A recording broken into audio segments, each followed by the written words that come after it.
और आदमी खुश होता है कि हमारी पूंछ है। आज देखो कई घरों के बाहर वयोवृद्ध व्यक्ति मिल जाते हैं, बड़े उदास, उनसे पूछो क्या बात है, तो पहले तो नहीं बोलते, कुछ नहीं कुछ नहीं, नहीं नहीं फिर भी क्या बताएं, बोलो। का इस घर में अब हमारी कोई पूंछ नहीं रही। रोना भी इसी बात का है कि पूंछ नहीं रही, और प्रशंसा भी इसी बात की है कि बड़ी पूंछ है। लोग कहते हैं उनके घर गए, चाय की कौन कहे, पानी तक के लिए नहीं पूछा। और मुझे लगता है कि सारे संसार में झगड़ा ही ये पूंछ का ही है, और हम चाहते हैं कि सबसे पहले हमें पूछो, फिर किसी को पूछो, चाहे मत पूछो। और रावण को भी श्री हनुमान जी की पूंछ से चिढ़ है, क्योंकि उसे लगता है कि हमारे यहाँ इनकी पूंछ, लंका में तो हमारी पूंछ रहनी चाहिए, लंका हमारी और पूंछ इनकी, उसे पूंछ सहन ही नहीं हो रही है। अच्छा एक बात यह है कि हमेशा हर युग का सत्य है, कभी भी किसी दुर्जन को किसी सज्जन की बढ़ती हुई पूंछ सहन नहीं हो। रावण को भी सहन नहीं हो रही है पूंछ। लेकिन एक और अद्भुत बात, रावण इस पूंछ को जला देना चाहे, जलने वाले तो जलाएंगे ही, जल ही रहे हैं, ईर्ष्या की आग में जलाएंगे ही। हालांकि हनुमान जी ने इस पूंछ को कुछ नहीं समझा। जब रावण बोला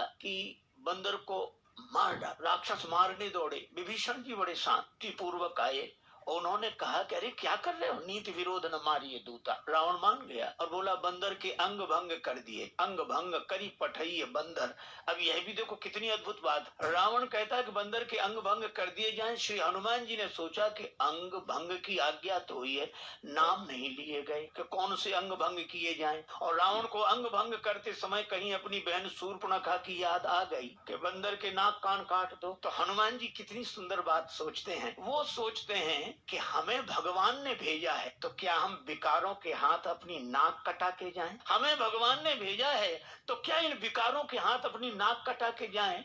अगर नाक कटा के जाएंगे तो क्या भगवान को मुंह दिखाने लायक रहेंगे? और हमें लगता है कि हम सबको भी भगवान ने भेजा है यहाँ, तो कम से कम इन विकारों के हाथ से नाक कटा कर न जाए। देखो शूर्पणखा वासना के रूप में आई, और इस वासना ने बड़ों बड़ों की नाक काट दी। अच्छा नाक कटना मुहावरा, आदमी की आंख गड़बड़ हो जाए चश्मा लगा ले, कान गड़बड़ हो जाए गमछा बांध ले टोप, और नाक जाए तो मामला फिर छिपाने का बचता ही नहीं है। अच्छा एक और अद्भुत बात, इन श्री राम जी, लक्ष्मण जी, जानकी जी, तीनों ने किया सत्संग, कोई ना हो तीन ही सत्संग कर। अच्छा सत्संग भी कहाँ करते हैं, पंचवटी। और कितनी अद्भुत बात है, पंचवटी में सत्संग, अर्थात इस पांच तत्व का शरीर पाकर हमें सत्संग करना ही चाहिए। और कोई ना हो कोई बात नहीं, लक्ष्मण जी पूछते हैं, राम जी उत्तर देते हैं, जानकी माता श्रोता, तीन ही सत्संग कर रहे हैं। ज्ञान वैराग्य भक्ति का सत्संग हुआ, और सत्संग के बाद शूर्पणखा आई। ये बड़ी अटपटी बात है, सत्संग के बाद शूर्पणखा, पहले आती तो समझ में आती, पर सत्संग के बाद आएगी ही, क्योंकि परीक्षा तो पढ़ाई के बाद ही आती। सत्संगी सच्चे की कच्चे ये परीक्षा करने आई। पर धन्य है रामचरितमानस का यह प्रसंग कि इस वासना ने बड़ों बड़ों की नाक काट दी, और उस वासना को नाक कान काट के विरूपीकरण कर दिया इन सत्संगियों ने। अगर सत्संग सच्चा हो तो वासना नाक कान नहीं काट पाती, वासना ही नाक कान कटा कर जाती है। तो हनुमान जी सोचते हैं क्या हम रावण के यहाँ से नाक कान कटा के जाएं? नहीं, तो फिर नाक तो बनी, पूंछ जाए तो जाए, पूंछ तो पीछे है। हनुमान जी ने एक काम किया, पूंछ लटक रही थी पीछे, दोनों हाथ से पूंछ को उठाया माथे, पूंछ कभी चूमते हैं फिर माथे से लगाते हैं, चूमते हैं फिर। रावण ने देखा कि मामला क्या, रावण तुरंत बोला कपि के ममता पूंछ। हम समझ गए कि बंदर को और कोई अंग ही याद नहीं आया, पूंछ ही याद आई, और रावण की दृष्टि पूंछ पे गई। सभी कहो समझाए, हनुमान जी ने सोचा काम बन। लेकिन रावण यह भी तो कह सकता है कि एक तलवार मंगाए के पूंछ देव कटवाए। हनुमान जी ने सोचा कि ये तो ठीक नहीं होगा, तो सरस्वती माता से प्रार्थना, कुंभकर्ण की बुद्धि बदली थी तो इसकी भी बदल दो। रावण बोला तेल बोरी पट बांध पुनि पावक देव लगाए, तेल में कपड़े डुबो पूंछ में लपेटो आग लगा। बचन सुनत कभी मन मुस्काना, भई सहाय सारद में जाना। सरस्वती माता ने सहायता कर दी, माई भगवती शारदा शारदा शारदा, माई भगवती शारदा। जय मराल बाहिनी महारानी,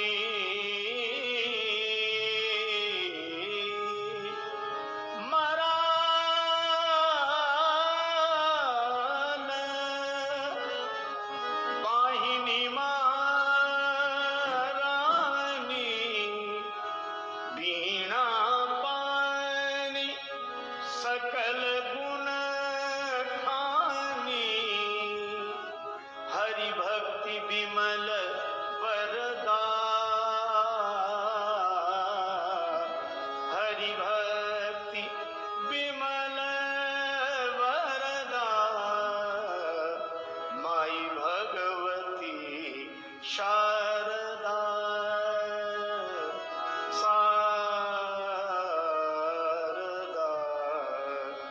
भगवती शारदा। सरस्वती माता की कृपा। रावण बोला तेल में कपड़े डुबो, पूंछ में लपेट, लेकिन यहाँ का राजा ऐसा हो, प्रजा कोई कम। लंका नगर निवासी बोले तेल में क्यों, हमारे यहाँ घी की कोई कमी है क्या? रावण तेल में कपड़ा डुबाने की बात करता है, वो घी से शुरू करता है। रहा नगर बसन घृत, घी खत्म। रावण के पास आए कि घी तो खत्म है। रावण बोला मूर्खो, घी के लिए कहा किसने था? लाख से हम समेरे दिग्बंदर की पूंछ में थोड़ा बहुत लगेगा, वो तो घी तो समाप्त, और पूंछ तो बढ़ती ही जा रही है, तो क्या करें? एक काम कर, तेल बचाए, तेल में डुबो कपड़ा। हनुमान जी के पास गए कि घी तो है नहीं, तेल ही है। हनुमान जी बोले जैसी जिसकी श्रद्धा हो ले आओ, हमें सब स्वीकार। श्री तुलसीदास जी महाराज कहते हैं, रहा न नगर बसन घृत तेला, और बाड़ी पूंछ कीन कपि खेला। पूंछ इतनी बड़ी, इसका अर्थ क्या? इसका अर्थ यही है कि जब जब कोई दुर्जन अपनी ईर्षा की आग में सज्जन की बढ़ती हुई प्रतिष्ठा की पूंछ को जलाने की चेष्टा करता है, तब तब भगवान की कृपा से वो पूंछ और बढ़ती है, प्रतिष्ठा और बढ़। भगवान की कृपा,